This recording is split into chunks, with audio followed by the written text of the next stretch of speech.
Hi girls, I hope you all are doing good. So welcome back after a very long break.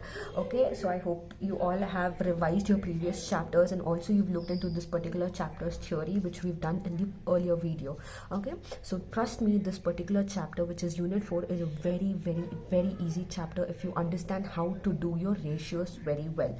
Okay, very simple. I wouldn't be working out anything. I will be showing you how to do the ratios through which you will be solving the entire problem.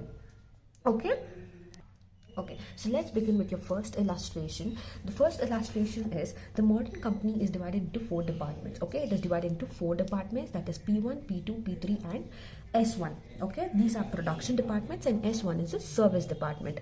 The actual cost for period are as follows. These are the costs which are given to you, that is rent, repairs, plant depreciation of plant, employers liability, number of supervision, okay, fair insurance, power, lighting, etc. For further following to this particular information, you have following other information also which is given, which is divided. Okay, you have area in square meters, number of employees as per the department wise. So all you have to do is you have to put down your solution. Okay, they're asking you to apportion the cost to various departments on the most equitable basis.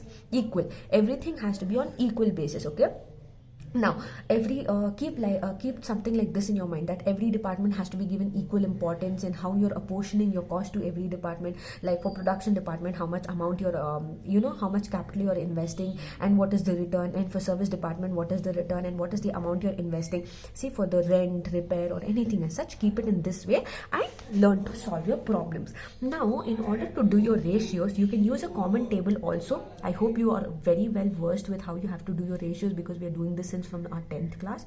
Okay, you have to either do it through using a common table and get the following ratio, or you can just divide it by the total of the number.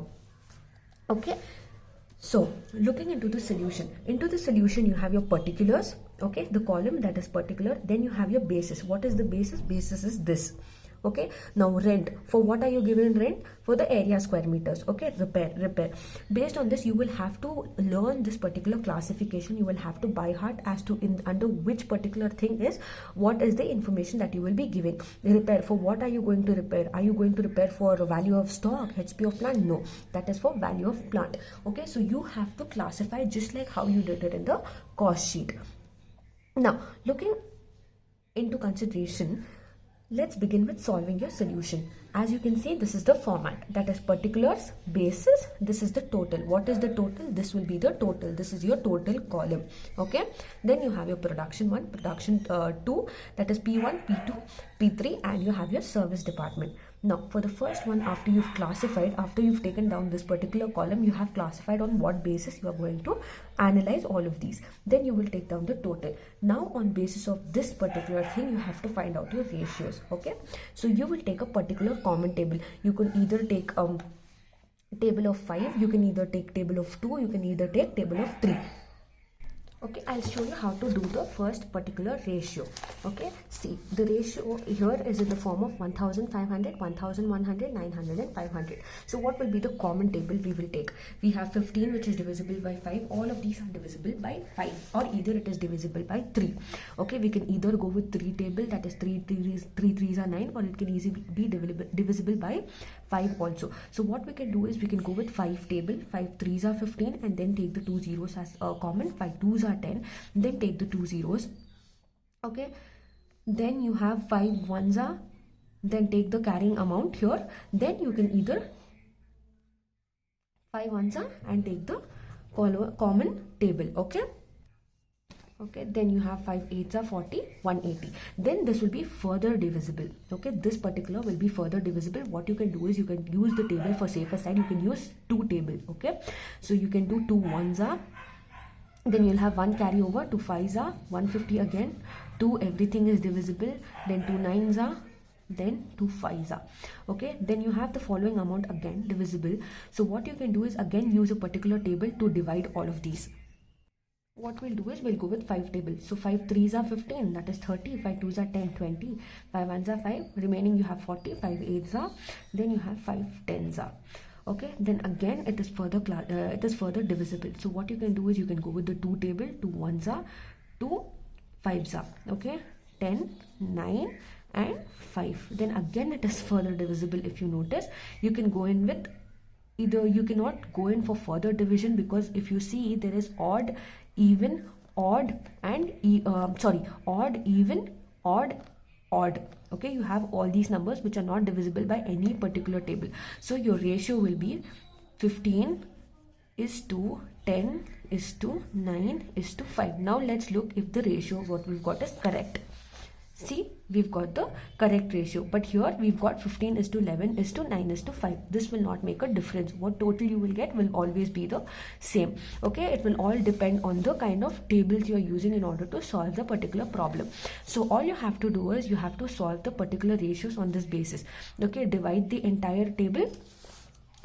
Keep on cancelling based on whatever tables you're getting. Then you have your 20, you have your 15, 10, 5. Okay, we can use a particular common table. You will get a ratio of 4 is to 3 is to 2 is to 1.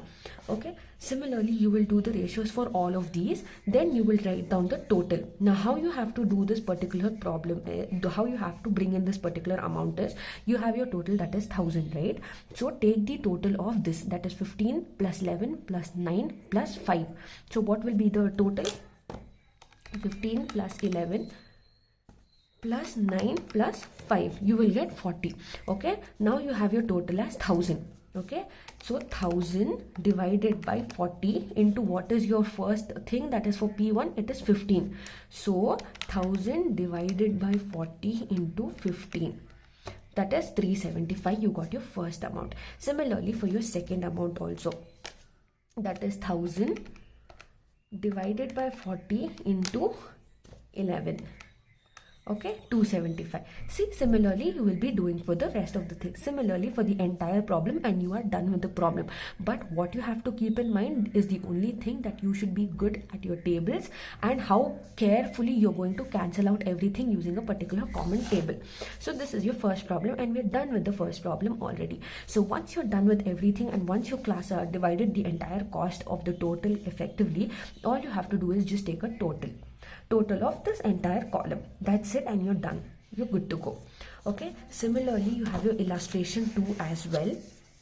Now everything is very much same in the illustration 2 also, provided you know as to how you need to classify your information, that is on the basis of particulars and the basis of apportionment. Okay, on the basis of particulars and apportionment, how you have to divide everything. And then you also have your percentages that has been given to you.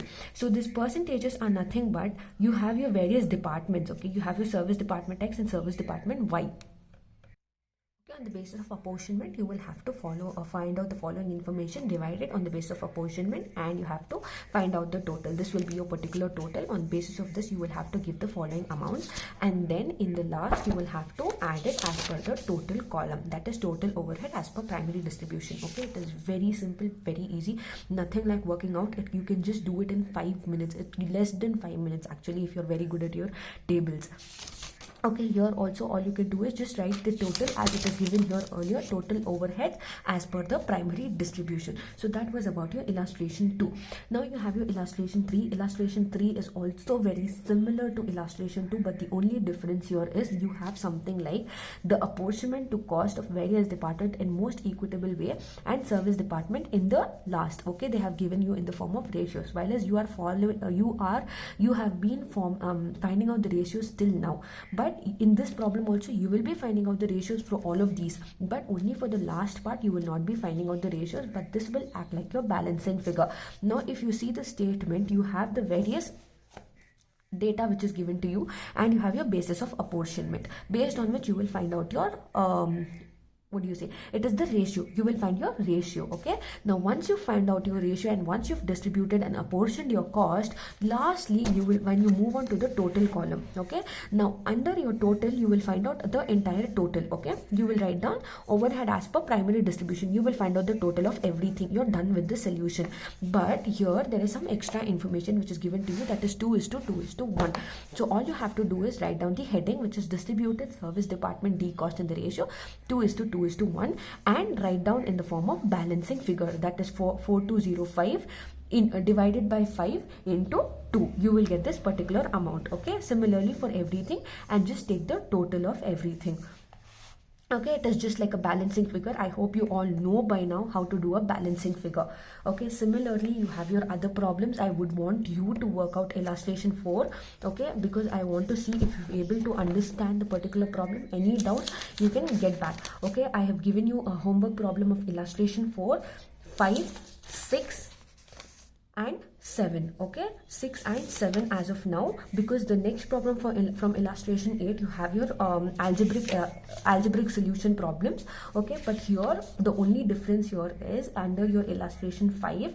Okay, before you actually proceed with your homework problems, I will just briefly explain you the problems like I've been explaining the earlier problems.